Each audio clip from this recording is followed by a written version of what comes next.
ముఖ్యమంత్రి చంద్రబాబు ప్రాతినిధ్యం వహిస్తున్న సొంత జిల్లా చిత్తూరు జిల్లాలోనే వైఎస్ఆర్ కాంగ్రెస్ పార్టీ నాయకులపైన కార్యకర్తలపైన తెలుగుదేశం పార్టీ కార్యకర్తలు నాయకులు విచక్షణ రహితంగా దాడులు చేస్తున్నారు. చిత్తూరు జిల్లాకు సంబంధించినటువంటి మురళీరెడ్డి పైన విచక్షణ రహితంగా దాడి చేయడం పట్ల వైఎస్ఆర్ కాంగ్రెస్ పార్టీ తీవ్ర ఆగ్రహం వ్యక్తం చేసింది. మనతో పాటు చిత్తూరు జిల్లాకు సంబంధించినటువంటి మాజీ ఉప ముఖ్యమంత్రి వైఎస్ఆర్ కాంగ్రెస్ పార్టీ నాయకులు నారాయణ స్వామి ఉన్నారు. ఆయనతో మాట్లాడే ప్రయత్నం చేద్దాం. సార్, మీ జిల్లాకు సంబంధించి ముఖ్యమంత్రి సొంత జిల్లాలోనే వరుసగా జరుగుతున్న సంఘటనలు చూస్తున్నాం. మొన్న ఎన్నికల సందర్భంగా రామకుప్పంలో ఎంపీటీసీలని ఎన్నికల్లో ఓటైనవ్వకుండా అడ్డుకున్న పరిస్థితి, తర్వాత నిన్న స్వయంగా వైఎస్ఆర్ కాంగ్రెస్ పార్టీకి సంబంధించిన నాయకుడి పైన దాడి చేసినటువంటి పరిస్థితి. ఎలాంటి పరిస్థితి మీ జిల్లాలో సార్? మీ ద్వారా జగన్మోహన్ రెడ్డి భగవంతుడు ఏ విధంగా కులము పార్టీ మతం లేకుండా ప్రజలందరూ బాగుండాలని భగవంతుని ధ్యానించి భగవంతుడికి అందరూ సమానం అని భావిస్తాడో ఆ భావన జగన్మోహన్ రెడ్డికి ఉండింది. కాబట్టి కులము మతము పార్టీ చూడకుండా పేదరికంలో మంచి పేరెత్తుకోవాలని ప్రతి ఒక్కరికి దేవుని యొక్క సందేహాలు కూడా ఆ రకంగా ఉంది. కాబట్టి జగన్మోహన్ రెడ్డి కూడా 5 సంవత్సరాల్లో ప్రజల కోసం తప్పించాడు, ప్రజల కోసం పనిచేశాడు. మనం ముఖ్యమంత్రి చంద్రబాబు నాయుడు గారు ఎవరు కూడా పథకాలు అడగల, ఏ పథకాలు కూడా అడగలేదు. చంద్రబాబు నాయుడు స్వయంగా ఆయన పవన్ కళ్యాణ్ అదేవిధంగా రెడ్ బుక్ ముగ్గురు కలిసి కూడా ఏం చెప్పారంటే ప్రతి ఒక్కటి అడగకుండానే మీకు సూపర్ 6 వేస్తామని చెప్పటం, దాంట్లో ఒకటి కూడా చేయకుండా పోవటం ప్రజల్లో ఒక ఆందోళన జరుగుతుండేది వాస్తవం.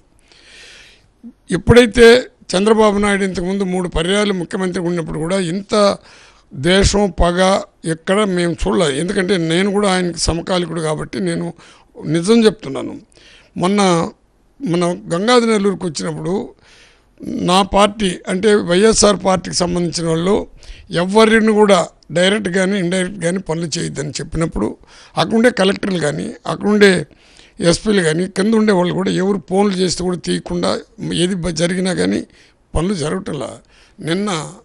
మొన్న ఏం జరిగిందంటే చిత్తూరులో మురళీరెడ్డి అనే ఇంటి పైన పడ్డారు. ఈ ప్రభుత్వం వచ్చినప్పటి నుంచి కూడా చూస్తూ ఉన్నాను. ఇప్పుడు సోషల్ మీడియాలో ఏది పెట్టినా అందరి పైన కేసులు పెట్టే కార్యక్రమాలు చేస్తున్నారు. హైకోర్టు నుంచి సుప్రీంకోర్టు వరకు కూడా ఇది తప్పు, ఇది స్వేచ్ఛను హరించొద్దండి, ప్రజాస్వామ్యంలో ఉన్నామని వాళ్ళు ఇచ్చినా వీళ్ళు పద్ధతిని మార్చుకోలేదు.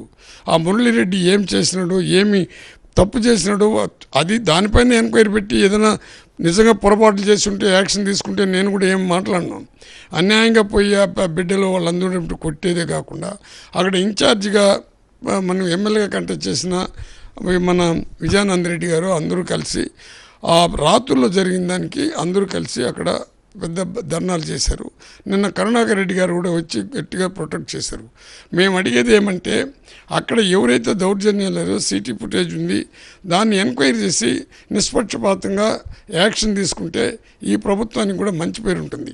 ఈ ప్రభుత్వం వచ్చినప్పటి నుంచి కూడా చూస్తూ ఉన్నాము, ఎవరైతే మాట్లాడినా సోషల్ మీడియాలో ఏదైనా మాట్లాడినా వాళ్ళపైన కేసులు పెట్టుకునే కార్యక్రమాలు చేస్తున్నారు, కానీ ప్రజల కోసం తప్పించే కార్యక్రమం జరగటం లేదు సార్. అందువల్ల ఈ వ్యవస్థను కానీ మార్చకుండా పోతే ప్రజలు ఏ విధంగా ఉంటారంటే చాలా బాగా ఆలోచిస్తుంటారు. ప్రజలు ఎప్పుడు కూడా నెమ్మదిగా చూస్తూ ఉండరు.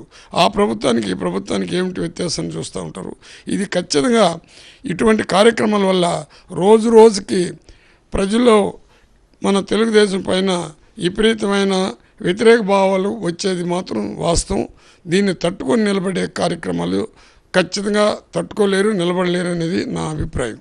సరే, ఇవాళ రాష్ట్ర వ్యాప్తంగా వాలంటీర్లు అంతా కూడా ఆందోళన చేస్తూ ఉన్నారు. సరిగ్గా కిందటి ఏడాది ఉగాది నాడే చంద్రబాబు నాయుడు ఉగాది పచ్చడి తినిపించి వాలంటీర్లకు 10,000 వేతనం పెంచుతామని చెప్పారు. ఆ హామీ అమలు కాలేదు.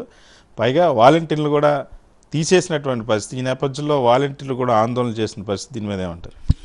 నేను చంద్రబాబు నాయుడు గారిని గురించి పూర్తి విశ్వాసం నాకుంది. ఆయన ఎన్టీ రామారావు దగ్గర నుంచి కూడా ఇప్పటి వరకు ఏ విధంగా ఆయన రాజకీయాలు తీసుకుని వచ్చాడో మీకు అందరికి కూడా తెలుసు. వాలంటీర్లు ఎవరు పోయి మాకు డబ్బులు సాలలేదు మాకు ఇవ్వండి అని చాలా జగన్మోహన్ రెడ్డి గారు వాలంటీర్ వ్యవస్థను ఎందుకు తీసుకుని వచ్చినారంటే ఆయన పైన కూడా లీడర్లను గౌరవించలేదు, క్యాడర్లను గౌరవించలేదని మాట్లాడినా ఆయన ఒక ఉద్దేశం ఏమంటే పేదవాళ్ళందరూ ఈ పెన్షన్ తీసుకునే వాళ్ళు కానీ పథకాలు వేసేవాళ్ళు కానీ నవరత్నాలు కానీ 50 ఇండ్లకు ఒక వాలంటీర్ని పెట్టుకొని చక్కగా ఎవరిని నమ్మకుండా 10కి వెళ్ళిపోవాలి డబ్బని 2,75,000 వేశాడు. చంద్రబాబు నాయుడు గారు ఎలక్షన్ కోసం వాలంటీర్లో ఏం చేశాడంటే ఎటువంటి పరిస్థితులు కూడా 5,000 మీకు చాలదు, నేను 10,000 ఇస్తాను, మిమ్మల్ని నేను ఖచ్చితంగా కాపాడుతాను చెల్లెలారా తమ్ముళ్ళారా అని మాట్లాడినాడు. దాన్ని వాళ్ళు ఒకవేళ చేస్తారేమో, చంద్రబాబు నాయుడు ఏ వాగ్దానం చేసినా చేయడు, అందరూ కలిసి ఉన్నారు, ఇది కూటమి కాబట్టి చేస్తారేమని వాళ్ళు వేయటం జరిగింది. ఇప్పుడు వాలంటరీ వ్యవస్థను ఎట్లుండదంటే జీవో లేదని ఒక పక్క, వాలంటీర్లు తీసేవాళ్ళని ఒక పక్క, ఈ పవన్ కళ్యాణ్ కూడా 35,000 మందిని వాలంటీర్లుగా ఉండేవాళ్ళు ఆడవాళ్ళని దెబ్బతీసినారని ఆయన ఒక పక్క, ఈ విధంగా చేసి వాలంటరీ వ్యవస్థని దెబ్బతీసేది కాకుండా ఇది ఈరోజు ఈ ఉగాది పండుగ రోజు వాలంటీర్లు ఎంత బాగా హ్యాపీగా ఉన్నారంటే జగన్మోహన్ రెడ్డి ఇచ్చే పథకాల్లో ప్రజలు కానీ అందరూ కూడా ఈ ఉగాది రోజు సుఖ సంతోషంగా చేసుకుంటున్నారు. ఈరోజు బాధతో బరువుతో వాళ్ళ బిడ్డలకు కూడా ఈ ఉగాదికి మంచి ఫుడ్ పెట్టలేని పరిస్థితుల్లో ఈరోజు ప్రజలు అలమటిస్తున్నారు. సరే, ఇక నిన్న చంద్రబాబు మాట్లాడారు, తెలుగుదేశం ఆవిర్భావ దినోత్సవం నాడు, గతంలో నేను సూపర్ 6 హామీలు ఇచ్చాను, బయట నుండి హామీలు ఇచ్చినప్పుడు అమలు చేయగలను అనుకున్నాను, కానీ ఇప్పుడు అమలు చేసే పరిస్థితులు లేవు, ఆర్థిక పరిస్థితులు బాగాలేవని చెప్పి ఇప్పుడు చెప్తున్నారు చంద్రబాబు. ఇప్పుడు చంద్రబాబు నాయుడు అనే వ్యక్తి పూర్తిగా ఆర్థిక ఇబ్బందులు ఉందని ఇప్పుడు మాట్లాడే వ్యక్తి ఎలక్షన్లో ఏమన్నాడంటే నేను హైదరాబాద్ను కూడా డెవలప్ చేశాను, ఆర్థికంగా 13 లక్షల కోట్లు అప్పు చేసిన జగన్మోహన్ రెడ్డి నేను వస్తున్నాను, ఖచ్చితంగా మీకు అది అప్పులు ఉండదని 13 లక్షలని కూడా చెప్పడం జరిగింది. ఆయన ఆ రోజు ఏమన్నంటే జగన్మోహన్ రెడ్డి ఇచ్చే నవరత్నాలు కంటిన్యూ అవుతుంది, కంప్లీట్గా నేను ఇచ్చే సూపర్ 6 కూడా కంపల్సరీ చేస్తాను అని ఎవ్వరూ అడగలేదు. సూపర్ 6 అనేది మాకు బస్సులు ఫ్రీగా ఇవ్వండి అని మహిళలు డిమాండ్ చేయలేదు, రైతులు మాకు అప్పు తీర్చని వాళ్ళు పరిగెత్తరాల, స్టూడెంట్స్ మాకు అన్యాయం జరిగిందని వాళ్ళు గల. ఈరోజు పరిస్థితి అంటే చంద్రబాబు నాయుడికి అన్నీ తెలుసు. ఈరోజు ఎటువంటి అజిటేషన్లు చేస్తున్నారంటే స్టూడెంట్స్ అజిటేషన్, ఫీజు రింబర్స్మెంట్ పైన చేస్తున్నారు, మహిళలు చేస్తున్నారు, అంగన్వాడీలు చేస్తున్నారు, ఎక్కడ రైతులు చేస్తున్నారు. ఏది తీసుకున్నా ఈ ప్రభుత్వంలో తిరుగుబాటు అజిటేషన్ అంటే మాకు చెప్పిన వాగ్దానాలు నెరవేర్చు అనే ఒక ఆలోచనతో ప్రతి ఒక్క వ్యవస్థ కూడా తిరుగుబాటు చేసే వ్యవస్థ వచ్చింది. అది కంప్లీట్గా మీకు అందరూ కూడా తెలుసు. ఏ విధంగా వాలంటీర్ల యొక్క బాధలు, వాళ్ళు ఏ విధంగా పోరాటం చేస్తున్నారు, రైతులు ఏ విధంగా పోరాటం చేస్తున్నారు, మహిళలు ఏ విధంగా పోరాటం చేస్తున్నారు, అంగన్వాడీ వర్కర్స్, ఆశా వర్కర్స్, ఎది తీసుకున్నా ఈరోజు తిరుగుబాటు ప్రభుత్వం పైన తిరుగుబాటు చేసే కార్యక్రమాలు చేస్తున్నారు. కాబట్టి ఇప్పుడైనా చంద్రబాబు నాయుడు మేల్కొని ఆ సూపర్ 6 అంతా ఇప్పించి ప్రజల మన్నను పొందాల్సిందిగా నేను మీ ద్వారా చంద్రబాబుకు విజ్ఞప్తి చేస్తున్నాను. ఖచ్చితంగా ఏదైతే ఏడాది కిందట వాలంటీర్లకు ఇచ్చినటువంటి హామీలు అమలు చేయడంలో కానీ, ప్రజలకు ఇచ్చినటువంటి సూపర్ 6 హామీలు అమలు చేయడంలో కానీ ఘోరంగా విఫలమైంది రాష్ట్ర ప్రభుత్వం. ముఖ్యమంత్రి చంద్రబాబు హామీల అమలుపైన ప్రజల్లో వ్యతిరేకత వస్తున్న నేపథ్యంలో దాన్ని ప్రశ్నిస్తే తట్టుకోలేకపోతున్నారు. అందుకోసమే వైఎస్ఆర్ కాంగ్రెస్ పార్టీ కార్యకర్తలపైన, సోషల్ మీడియా నాయకులపైన దాడులు చేస్తూ ఉన్నారు. నిన్న ఆ చిత్తూరు జిల్లాకు సంబంధించినటువంటి మురళీరెడ్డి పైన కూడా విచక్షణ రహితంగా దాడులు చేయించడం అన్నది దారుణం. ఇది గతంలో ఎప్పుడూ లేదు.